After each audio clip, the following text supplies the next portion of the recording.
Epektibo karong adlaw ang dugang 22 pesos sa daily minimum wage sa Rehiyon 12. Kinihuman nga milabayng bulan, giaprobahan na sa Regional Tripartite Wage and Productivity Board ang dugang suhulan sa mga mamumuo sa pribadong sektor sa Soc-Sargen Region. Kahibaluan nga sa ulahing interview sa labaw sa RTWPB12 sa news team, tumong sa pagpausbaw sa suhulan, mao ang nakit-ang pagsaka sa bili sa mga palaliton. Ganigi kalipay kini sa pipila ka mga empleyado. So sa mayong balita siya no gikan sa Dole.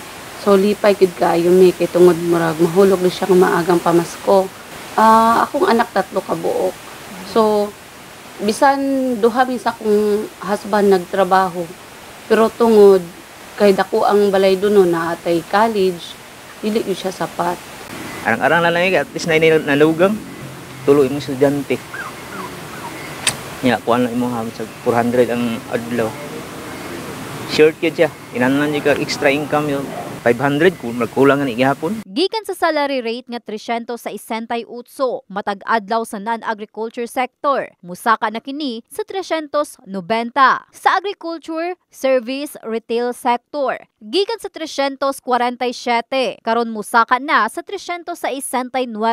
Samtang sa domestic worker sa cities and first class municipalities kay anaan na sa 500 pesos ang inadlawang sweldo nga kung sumahon ana sa 5,000 ang monthly rate og 4,500 pesos sa ubang lungsod. Kahibaluan nga moto proprio ang gihimong pag-review sa maong minimum salary rate asa adunay exemption sa mga establishmentong adunay dili moubos sa 10 ka regularly employees nga gikinahanglan nilang mag-apply bisan pa man ang mga establishmentong naapektuhan sa natural o man-made. Apan pag-abot sa usa ka tuig, gina-require na usab sila nga ipatuman ang dugang suhulan sa ilang empleyado. Sayo nga pamasko sumala pa kini sa mga empleyado apan matan-aw nga problema sab kini sigon ni Orly Sabilita, manager sa Metro Gensan Transport Cooperative. Gumikan pas-anon kini pag-abot sa management nga gikinahanglan nila og 61,000 pesos matag bulan nga dugang suhulan sa mga empleyado.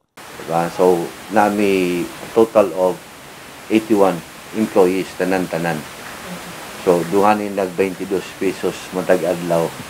You do the math. Kung sa kadako, so kaamong gina-battle karon with Dolly as to the overtime.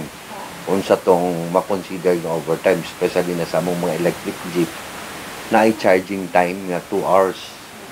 So, magulat ang driver.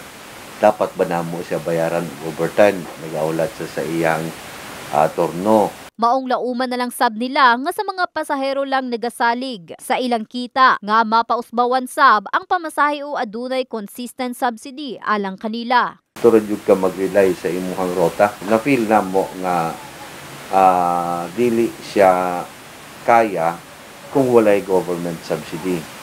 Kay the units cost 2.5 to 3.1 million. Imagine the cost, tapos ang pamasahe, we will not really survive. Kay nakadepende siya, pati ang pamasahe regulated. Samtang alang sa ikaduhang tranche sa dugang suhulan nga 13 pesos, kay lauman sa Enero 1, tuig 2024. In the heart of changing lives, kini si Russell Jean Mantile sa Brigada News Gensan, Brigada News.